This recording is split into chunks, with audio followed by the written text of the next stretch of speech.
All right. It's been a while, and a lot has been going on. I'm not gonna lie. I've been. It's been troubling. It's been kind of really difficult to really get my thoughts in my mind and pretty much understand like everything that's going on right now, man. Um, uh, it's bad, man.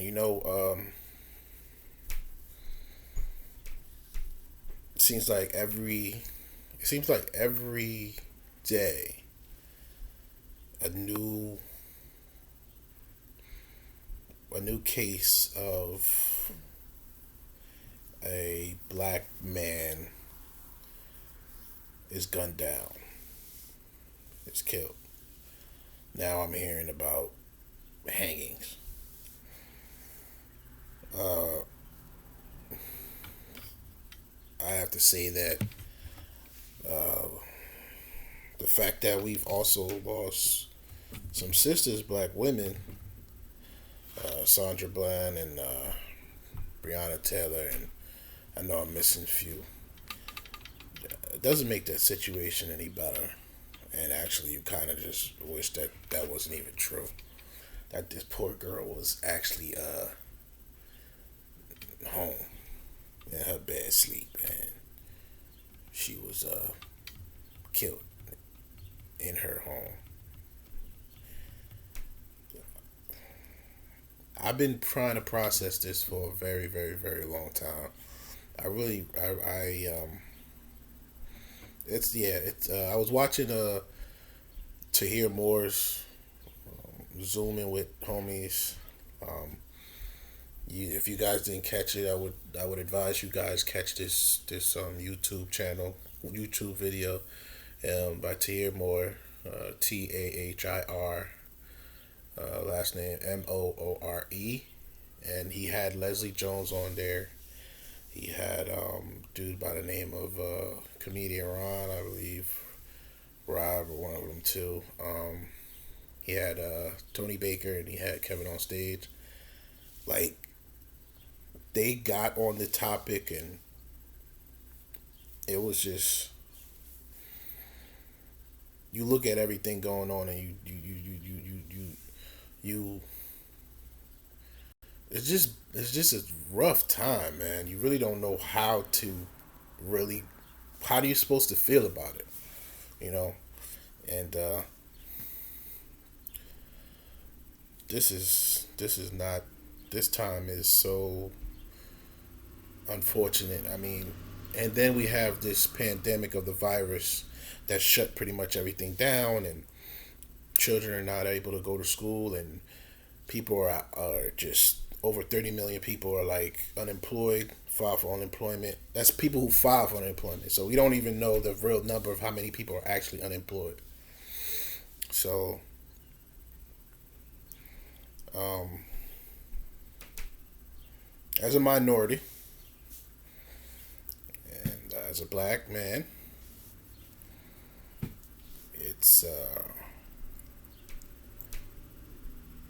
it's not easy. And I'm not a person who likes to resort to violence.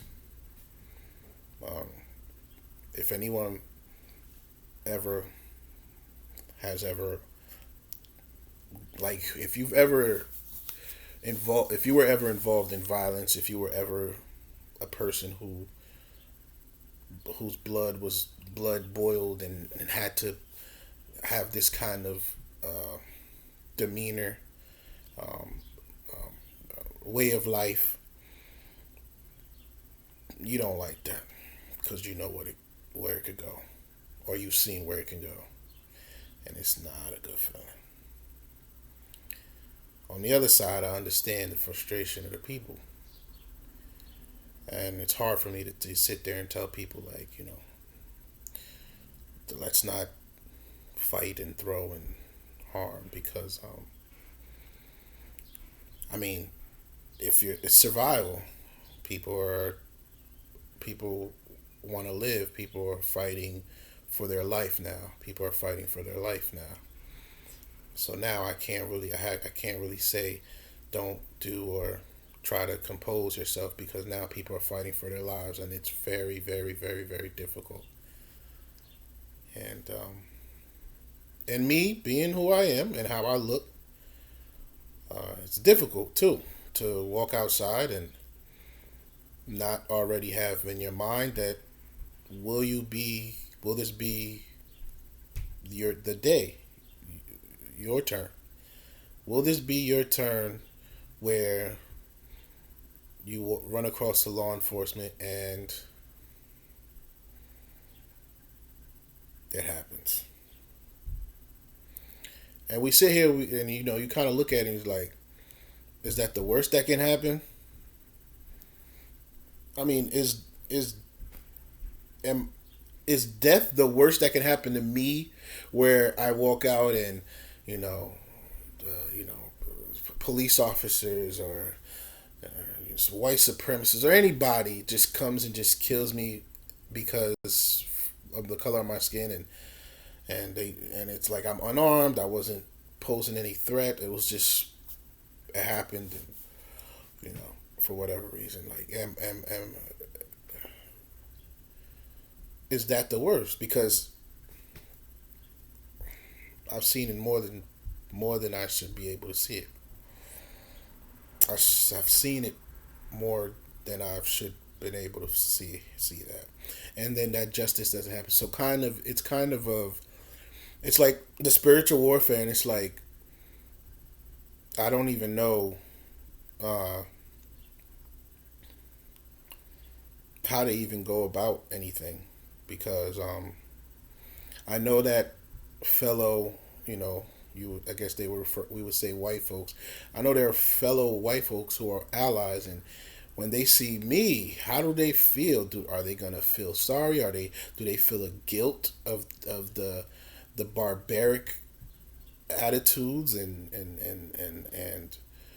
behaviors of these individuals that look like them but are just acting irrationally? Like, because here's the thing: as a law enforcer, you have a job to do, right? So we are one of the things is that we have to understand that we're not in these people's shoes day in and day out. We're not. So it's one of those things where it's like, all right, I can't sit here and be like, how can this person not act like this or behave like this or whatever? Because we're not in their mind. We don't know. We're not them 100%, right? But at the same time, I know there are those who are white who sit and they go, but why the heck did you have to do that? Though? Why did you have to aggressively? Why did you even have to resort to killing? And a lot of people say something about. I heard people say stuff like, "Why you ain't shoot him in his legs and stuff like that?" And they say that. And I don't personally know. I'm not a cop, so I can't really sit there and be like, "Yeah, I was sitting in my." At the briefing, I was sitting when we were being trained, and this is what we trained. So I'm just going off of what was explained. They said that police officers are trained to kill. Like if they take their firearm out, they're using it to kill you, not to stop you, not to wound you, but to kill you. So with that, it's like okay, so that's what they do. It's I don't know how you look at me, um, white America or white world. Uh, for the last I've been pretty much bunkered in for a while now. The virus, and then now with this, I really don't see myself mentally able or psychologically able to move about. Actually, I went to Walmart the other day, and let me tell you, I thought I was gonna have a heart attack because my heart was beating. Like I'm sitting there trying to get the stuff. Like, I'm trying to get my baby some stuff, and I'm just trying to get medication, and I was just like, I'm like, yo, why is my heart pumping so like it was like it was going, and I think because of everything that's going on, I'm on high alert. So psychologically, I'm just like, man, I'm just trying to be a good father. I'm just trying to be a good husband. I'm just trying to be a good person. And it seems to be that these things are getting you taken down, like stricken down, like you're being stricken down. So I'm like, man, I can't afford somebody's bad day or somebody's misunderstanding. Like I think they said this comedian Jay Farrell was like had a mistaken identity, and this is dude is like he had some status, and he was like I heard he was on the ground. They had a knee to his neck, so like it's really not. You really don't know where it's gonna be coming from, you know. So you have to practice common sense, understanding. So I'm not one who operates at the nighttime. And my wife was telling me like daytime to get you to. So I'm very minimal with my movement, not because of fear or well, I heard something somebody said fear keeps you alive.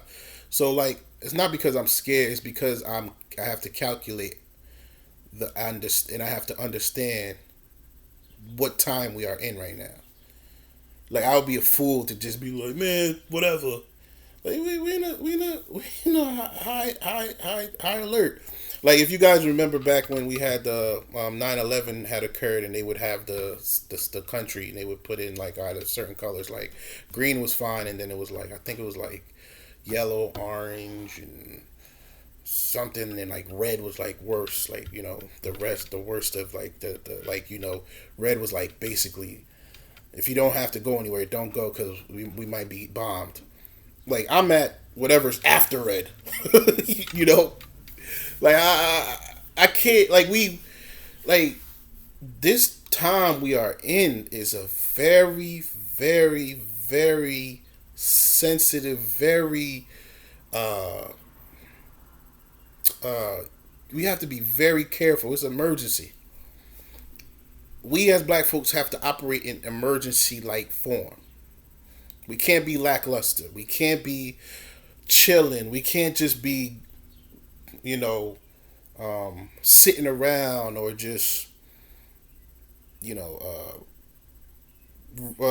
just going as whatever and worry free. Like we have the virus. We have this, uproar. This time period where it's like there's uncertainty with what's going on with the law enforcement and the people. You have to take that into consideration. And people, I want to tell you, in order for change to be made, and in order for us to have any kind of you know impact, you have to be alive. You have to be alive. You have to be healthy. You have to be able. And if you're not able to do any of those things, if you're not here because you're just going off of emotion, then how useful will you be? So, mothers, women, um, allies. I'm not saying that the black women are not being stricken down. You know, I would hope that a woman is still holds some sort of value. Where if we see a woman that we understand this creation by God, and we don't, even though they may get upset, and we just know that they're created as the nurturers, and we don't, chivalry and things like I never knew for being like if a woman hit me or try to be tough, whatever. I don't care if you're a woman. I respect you and I give you value, like dying for value. Now there's a biblical thing where it says for husbands to love their wives as Christ loved the church and died for it. You know what I mean? So the woman would be the church, and Christ as a husband, he's a man. He died for it. So with that mindset, a woman can't really do no wrong because we're dying for that. You know. So women and of course our children is just precious.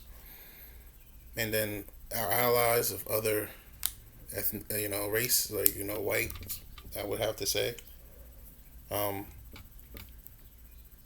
try. We should there should be something in place where it's like you know a gentleman, like a black man, um, should should not have to be put in circumstances that's not emergency necessary. So I'm playing the back. Um, I don't see why I want to go around just sticking my chest out and being tough. If that's your the way you go about, by all means, you know, you can call me all kinds of names, bitch, pussy, fag. I don't care. Um, I'm here to survive and to put a plan in place that could help us all. And to go off emotion and just straight attack, attack, attack, and instead, then I don't see that because I feel like I'm going to lose too many people. I would love for us to see if we can put um, put some move accordingly. Uh, I know women. You guys have had black women have had to deal and carry a lot. And as a black man, I apologize and I ask for forgiveness for our wrongs. But we need you more than ever now. And men don't feel inferior. This is survival, man. I mean, you know, you go out and you do all this stuff, and you're a man, and then you get taken out on the casket. It's really nothing else we could, it's nothing you. We rather you be alive, But we'll figure all this out. All right.